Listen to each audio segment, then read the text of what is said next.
नमस्कार। आज हम बात करेंगे कि जो हमारा नहीं है वह हमको सच क्यों लगता है। यहाँ हम जो देख रहे हैं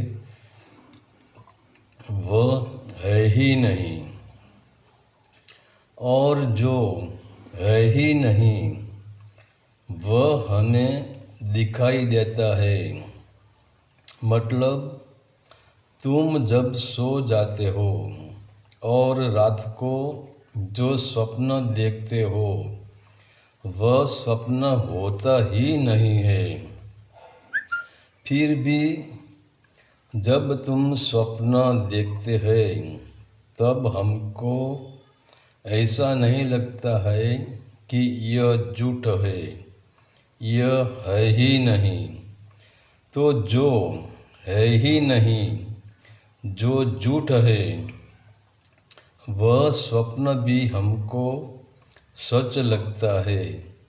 और वही स्वप्न में मान लो तुमने कोई स्त्री के साथ संभोग किया तो वह कोई स्त्री होती ही नहीं है।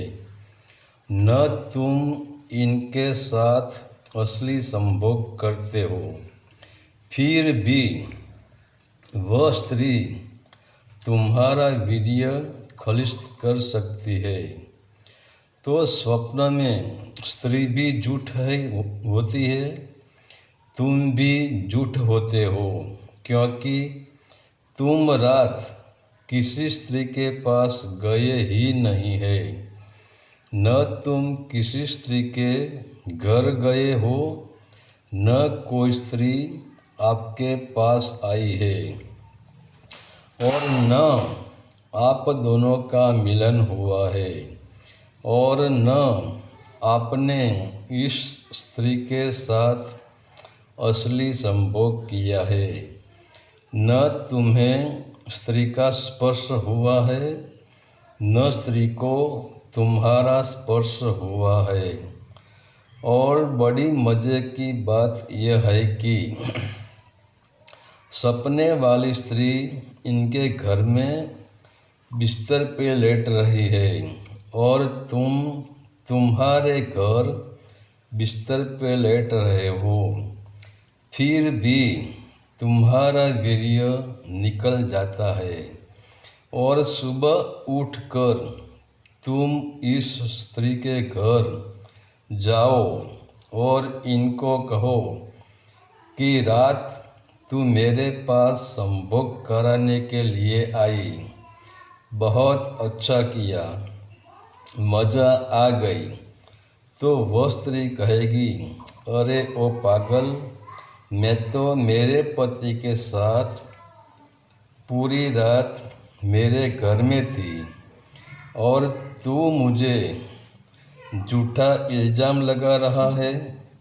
ऐसा कहकर वह तुम्हारे साथ झगड़ा कर देगी।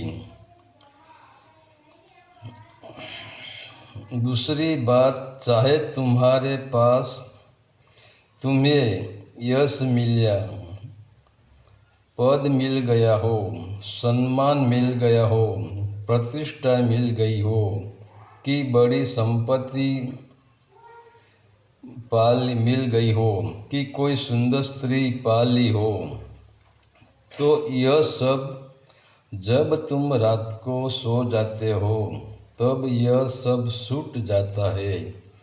क्योंकि रात की नींद में तुम ही नहीं बचते, क्योंकि नींद में न तुम हिंदू हो, न तुम मुस्लिम हो, न तुम शरीर हो, न तुम्हारा कोई धर्म है, न तुम्हारा कोई देश है, न तुम्हारी कोई ज्ञाति है, न तुम्हारा शरीर है, और न तुम्हारा कोई नाम है, न तुम्हारा कोई मकान है, न तुम्हारा कोई बिस्तर है।